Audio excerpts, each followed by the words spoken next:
Darius McKinley stood in the pouring rain with trembling hands as he watched the old, white car swerve dangerously on the wet highway.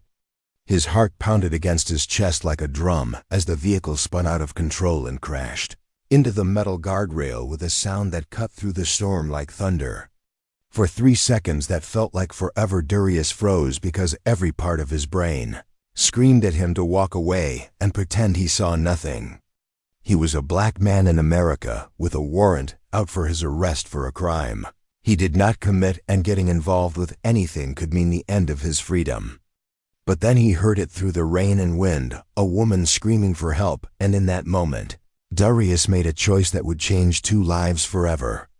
He ran toward the smoking wreckage without thinking about the police or the judges or the system that had already decided he was guilty before giving him a chance to prove his innocence. Darius reached the crumpled car and saw a young white woman trapped inside, with blood running down her face and her eyes wide with terror.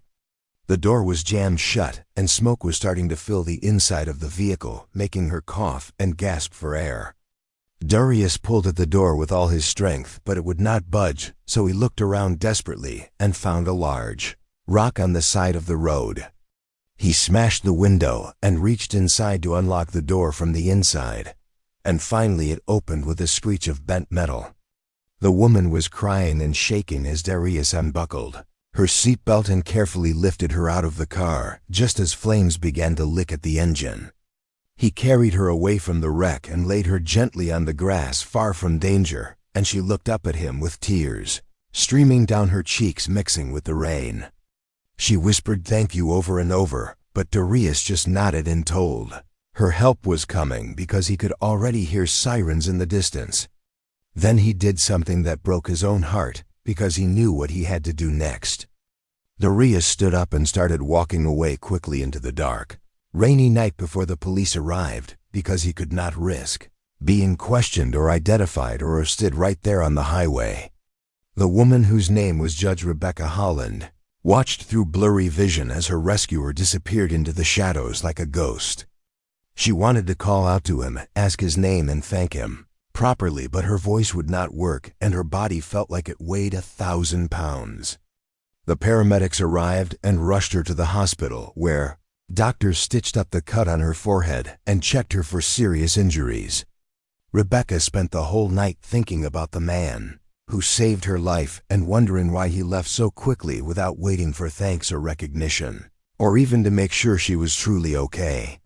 Something about the fear in his eyes haunted her, and she could not shake the feeling that he was running from something. The next morning, when a police officer came to take her statement, Rebecca described her rescuer in detail and said she wanted to find him to thank him personally. The officer wrote everything down, but his face changed when she described the man as a tall young black man with kind eyes and a scar above his left eyebrow. The officer pulled out his phone and showed her a picture and asked if this was the man who helped her. Rebecca felt her stomach drop when she looked at the photo because it was definitely him, and the officer explained that this man named Darius McKinley was wanted for questioning in connection with an armed robbery at a convenience store 3 weeks ago. The store owner had identified him from security footage and a warrant had been issued for his arrest, but Darius had disappeared before police could bring him in.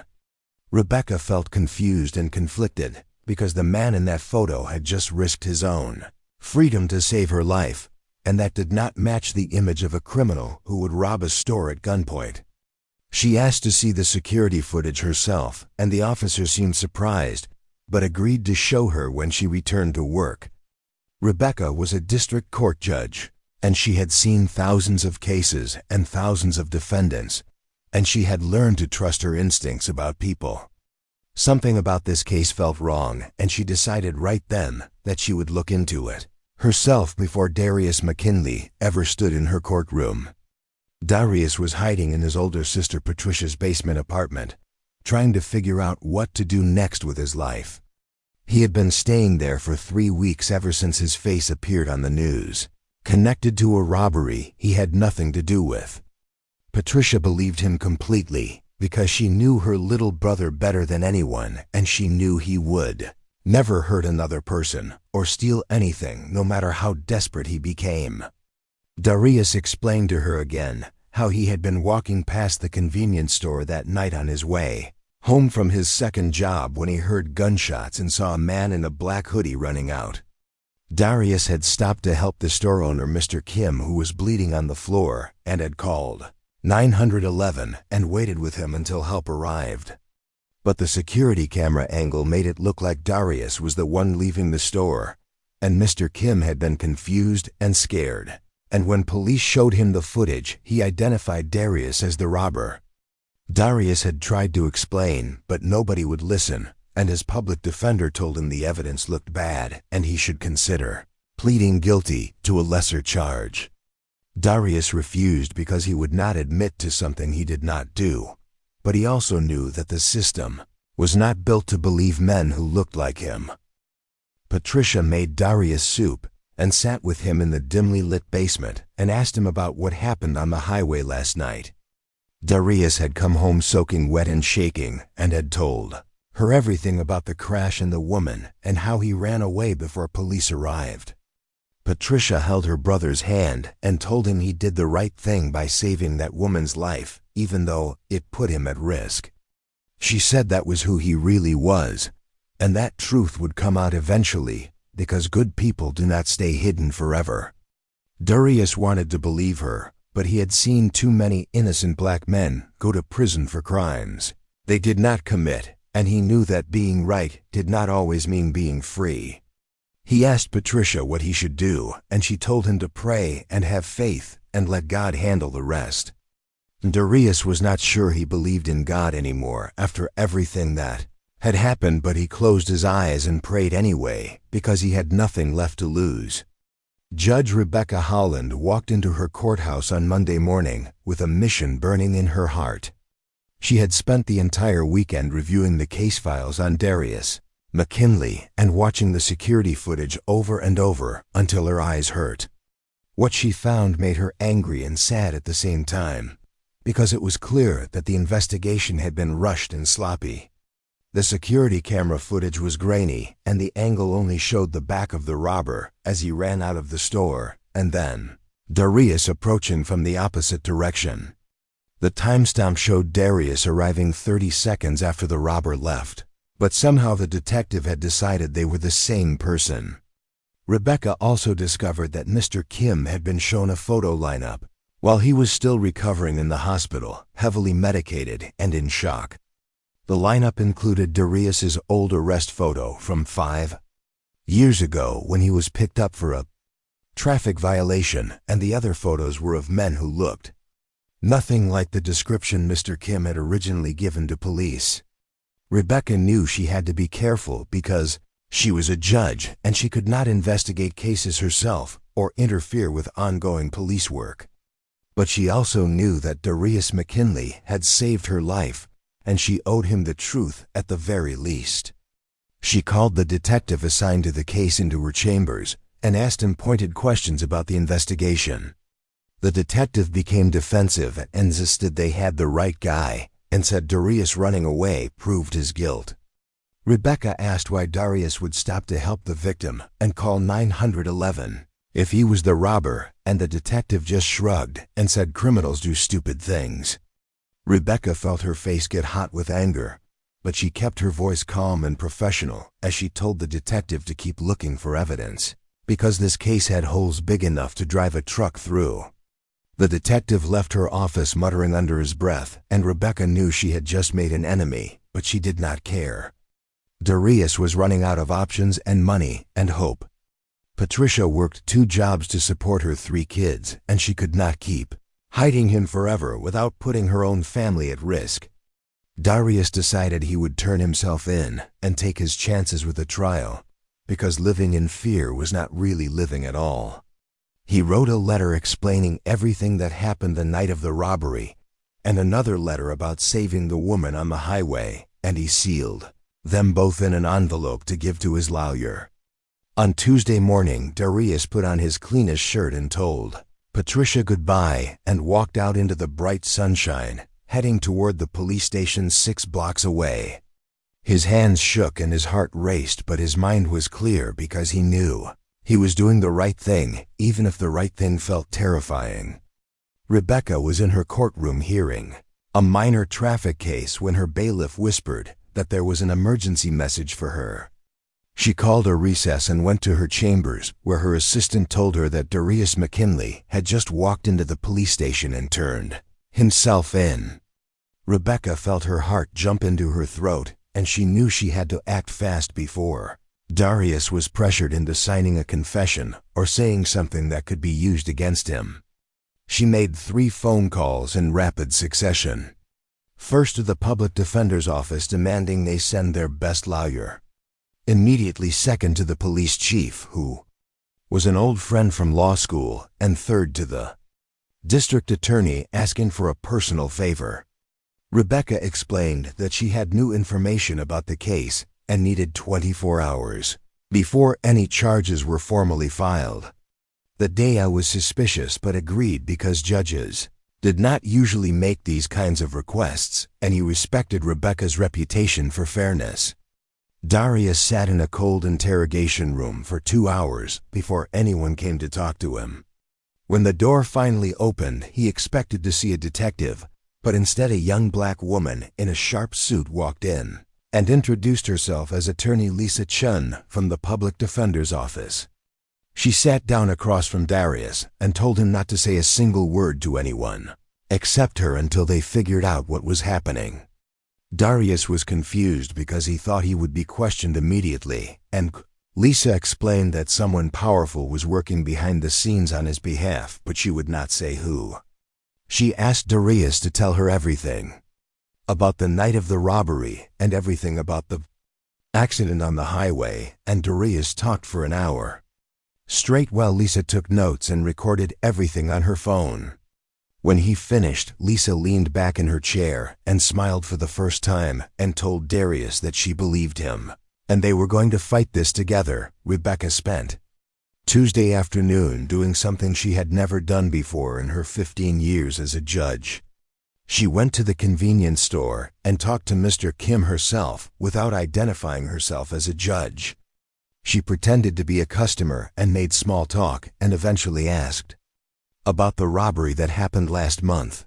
Mr. Kim's eyes filled with tears as he described how scared he was and how he thought he was going to die. Rebecca listened with compassion and then gently asked him to describe the robber, and Mr. Kim said he was not sure anymore because everything happened so fast. He said the police showed him pictures and told him to pick out the man who robbed him, but he had been so confused and in so much pain from his injuries. Rebecca asked if he was certain the man in the picture was the robber, and Mr. Kim looked down at his hands, admitted he was not certain at all. He said the robber had been wearing a mask over the bottom half of his face, and all he really remembered was the gun and the fear.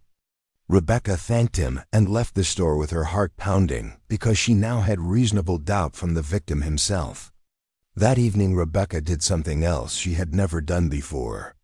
She went to the police station and asked to speak with Darius McKinley privately. The officers were shocked because judges did not visit defendants in holding cells, but Rebecca pulled rank and insisted. She was led down a hallway to a small room where Darius sat with his lawyer Lisa Chun. When Darius looked up and saw Rebecca, his eyes went wide with recognition and shock. He started to stand, but his legs felt weak and he sat back down hard in the metal chair. Rebecca sat across from him, and for a long moment nobody spoke. Finally, Rebecca broke the silence and said, "Hello, Darius. I am the woman you saved on the highway, and I am also the judge who will decide if your case goes to trial." Darius felt like the air had been sucked out of the room, and he could not breathe or think or process what was happening. Rebecca saw the panic in Darius's eyes, and she spoke quickly to calm him down. She told him she had reviewed his case and talked to Mr. Kim and looked at all the evidence, and she believed he was innocent. She explained that she could not be the judge on his case anymore because she was personally involved now, but she would make sure he got a fair hearing with a judge who would actually look at the facts. Darius felt tears burning in his eyes, and he asked why she was doing this for him when she did not even know him. Rebecca's voice cracked with emotion as she explained that he saved her life without hesitation, even though it could have cost him everything, and that kind of courage and selflessness deserved to be honored, not punished. She told Darius that the system was broken, and it failed people like him every single day, but she was in a position to fix this one mistake, and she was going to use every bit of power she had to make sure justice was served. Over the next week, Rebecca worked harder than she had ever worked in her life. She filed motions and called in favors and pushed every legal button she could push to get Darius's case reopened and properly investigated. She convinced the district attorney to bring in an independent investigator who went back to the convenience store and found additional security footage from a camera across the street that had been overlooked. The new footage clearly showed two different men, the actual robber running away in one direction, and Darius arriving from a completely different direction 30 seconds later. The investigator also tracked down 3 witnesses who had seen the real robber get into a car and drive away, and their descriptions did not match Darius at all. With this new evidence, the district attorney had no choice but to drop all charges against Darius McKinley and issue a public apology. Darius stood outside the courthouse on a sunny Friday morning as a free man for the first time in a month. Patricia and her 3 kids were there crying and hugging him, and reporters were shouting questions, and cameras were flashing everywhere. Darius felt overwhelmed and grateful, and still a little bit shocked that this was really happening. Then he saw Rebecca standing off to the side away from the cameras, and their eyes met across the crowd.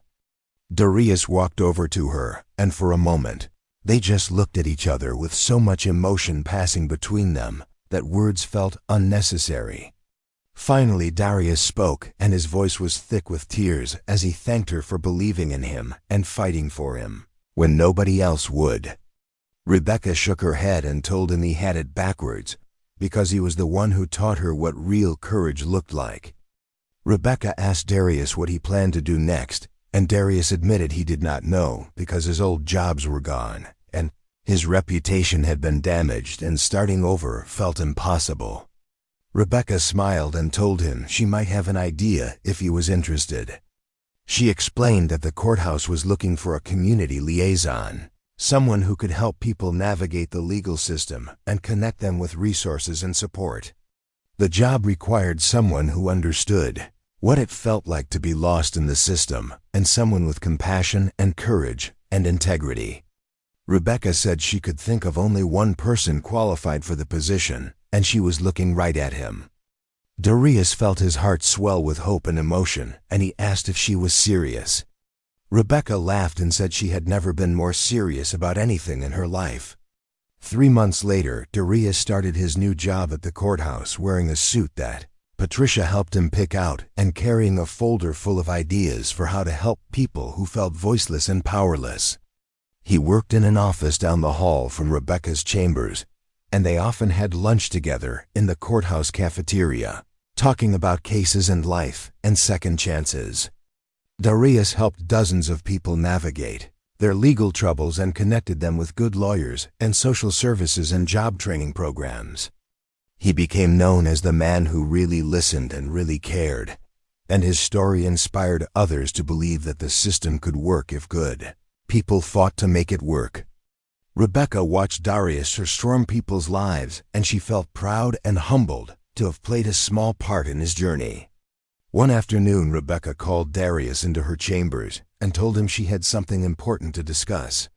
She explained that she was starting a nonprofit organization focused on criminal justice, reform, and wrongful conviction cases, and she wanted Darius to be her partner in running it. Darius was stunned because he never imagined he could do something so important and meaningful with his life.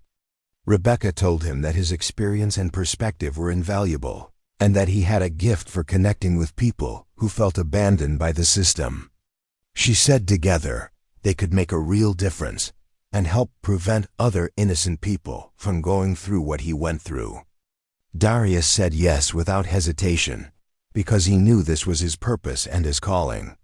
The nonprofit called Second Chance Justice opened its doors 6 months later in a small office near the courthouse. Darius and Rebecca worked side by side, investigating cases and fighting for the wrongly accused and pushing for policy changes that would make the justice system more fair and equitable.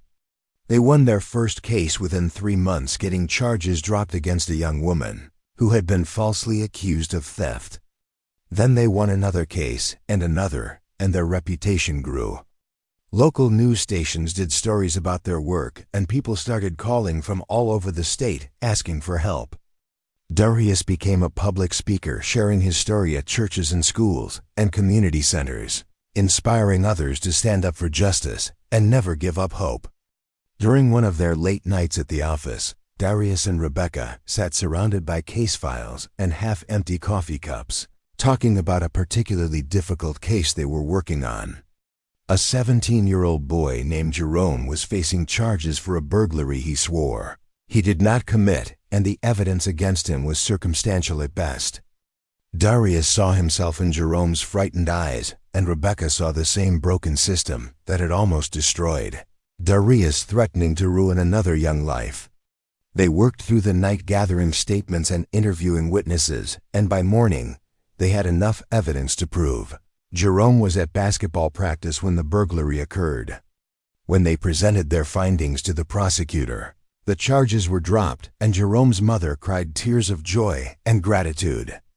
That moment reminded Darius why this work mattered and why every sleepless night and every frustration was worth it when they could save even one person from injustice. As Second Chance Justice grew, Darius found himself becoming a mentor to young men in the community who faced the same struggles and temptations he had faced. He started a weekly meeting at a local community center where young black and brown men could come and talk about their fears and challenges without judgment. Darius shared his own story over and over because he wanted them to know that mistakes and false accusations did not have to define their futures. He taught them about their rights when dealing with police and how to stay calm under pressure, and most importantly, he taught them that their lives had value and meaning, regardless of what society told them. Many of these young men went on to graduate high school and attend college and start their own businesses, and they credited Darius with showing them a different path. Rebecca, meanwhile, used her position and influence to push for legislative changes that would prevent wrongful convictions. She testified before the state legislature about the need for better training for law enforcement on eyewitness identification and the importance of recording all interrogations, and the necessity of providing adequate funding for public defenders. Some politicians listened and some ignored her, but Rebecca kept fighting because she knew that real change took time and persistence. She also started teaching a class at the local law school about wrongful convictions and criminal justice reform, and her students were inspired by her passion and dedication. Many of them went on to work in public defense or civil rights law, carrying forward the mission that Rebecca and Darius had started. 2 years after the day Darius saved Rebecca's life on that rainy highway, they stood together at a podium accepting an award for their work in criminal justice reform. The room was filled with people whose lives they had touched and changed, and the applause was thunderous. Darius looked out at the crowd and then at Rebecca standing beside him, and he felt overwhelming gratitude for the journey that brought them to this moment. He spoke into the microphone and told the audience that 2 years ago he was a man without hope, running from a system that had decided he was guilty before hearing his truth. He said he almost did not stop to help a stranger that rainy night because he was afraid and tired and ready to give up. But something inside him refused to let fear win, and that one decision to do the right thing, even when it was hard, changed everything.